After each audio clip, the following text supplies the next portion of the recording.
I'm actually pretty surprised by how much I spent. We racked up a $533 total bill. Bill Gates once waited in a line personally to get a burger from this place. The total I spent for a week living in South Lake Union in Seattle was, hey friends, and welcome to another video. If you guys are new here, hi, what's up? I'm Evelyn. I'm a product manager working in tech, currently based out of Seattle. And this is a fun video that really, truly no one asked for, but I really wanted to make because I've been seeing all around on YouTube, I think like months ago, people used to do what I spend in a week's, and I thought this was really fun to do from a perspective of someone who's actually been traveling, living month by month in a different city. So right now I'm in Seattle. I've been so curious how much I spend living in a different city every month because, you know, I'm doing touristy things, so I'm sure I'm spending more than I would be if I was locked into like a year lease or something like that. So it is actually currently 5:30 a.m. I'm about to leave Seattle, and I thought it'd be so fun to film this video and just capture what I spent this past week. So this includes anytime there's a transaction made to my credit card. So of course there will be some recurring payments that pop up too, but more importantly, we go out for lunch, we go out for dinner. On the weekends, we do touristy things. So how much do I spend in a week? Let's go ahead and dive into this. So I'll start with housing because this is the only one charge that wasn't really made throughout the week that I feel like should be counted into this. So for housing, we're in a 30-day Airbnb for $40.83.4. Across 4 humans is $1020.85. 30 nights means I spend about $34.03 a night. So for a whole week, it cost me $238.21 to live here. It's located in South Lake Union, pretty close to anything that I need to get to. Okay, now let's go ahead and dive into what I spend day by day. Thursday, I didn't spend any money during the workday. I just ate lunch and breakfast at home. Quick little context, we don't have a car here, so we've actually been getting around using gig cars. If you guys don't know what that is, it's a company where you book the car through an app itself, and you basically only pay for the amount of time you're using the car. For dinner, we took a gig for $13.36, which divided by 4, I paid $3.34 to go to this place called Sushi Kashiba, which is really well known. There was like a Netflix film called Jiro Dreams of Sushi or something like that, and his apprentice opened up his own shop, Shiro, and we had sushi there. So my friends had omakase, I just did regular sushi because I wasn't feeling it, and we racked up a $533 total bill, but my portion was about $38.90. Afterwards, we got drinks at a place called Rockette, spent $10 there, and we decided to gig back home for $9.45, which for me personally, I paid $2.36, and we stopped by Whole Foods to pick up a watermelon for $6.29 for myself to share with everyone. So the total spend for Thursday is $60.89.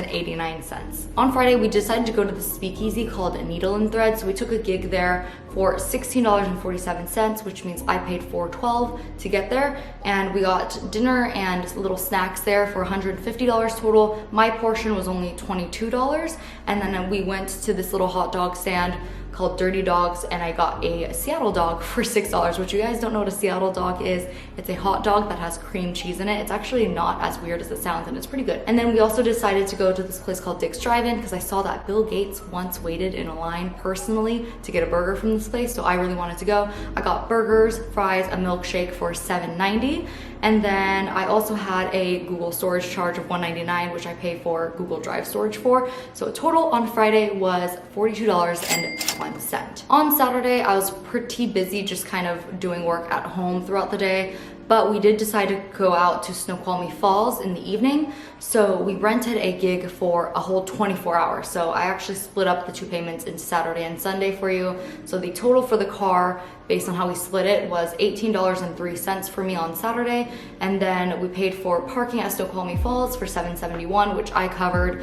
And then we went to dinner afterwards at this Indian restaurant, which I'm gonna pronounce wrong, but I'll put on the screen here. There was a long wait beforehand, so I popped into the Dollar Tree right next to it and spent $7.17 on some snacks and just other householdy things that we needed. But my boyfriend paid for dinner, which was about $30, so technically I didn't spend any money on dinner, and the total there was $33.18. Sunday morning, I decided to go on a early morning walk run over to Pike Place.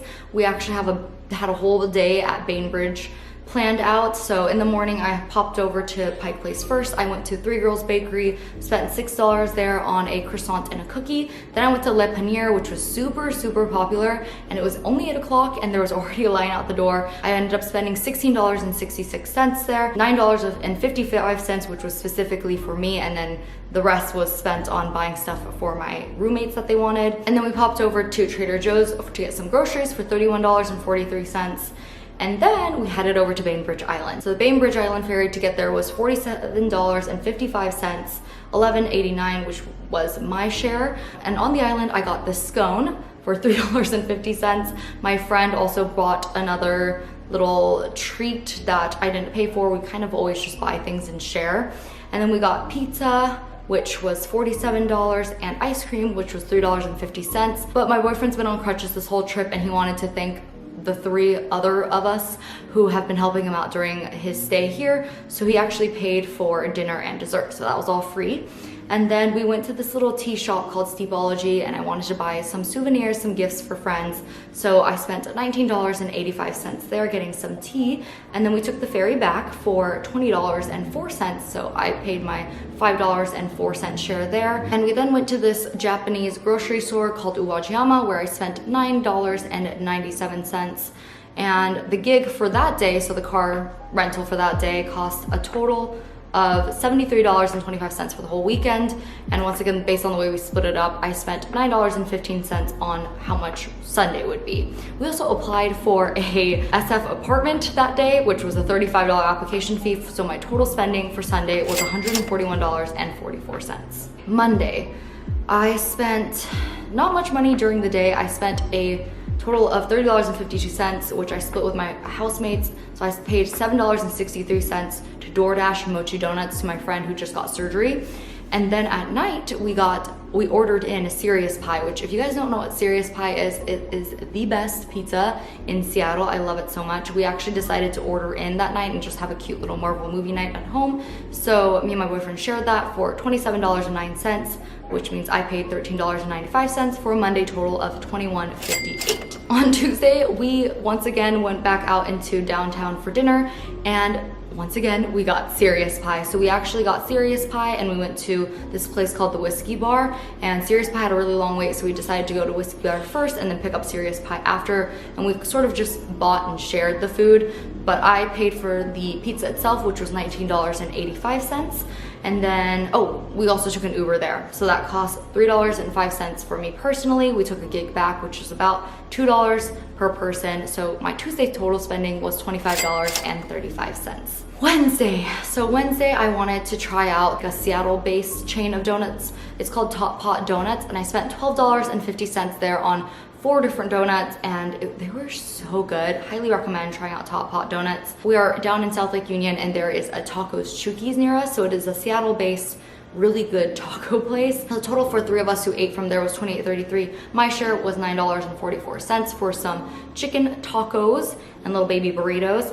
And I also was charged for my Apple iCloud payment for 99 cents for a total on Wednesday of $22.93. And then yesterday, so Thursday again, I got Evergreens, which is the best salad place I've ever been to, and it's only in Seattle itself, which makes me so freaking sad because this salad place is just so good. They give you so much. There's so many shopping options. Ugh, it's amazing.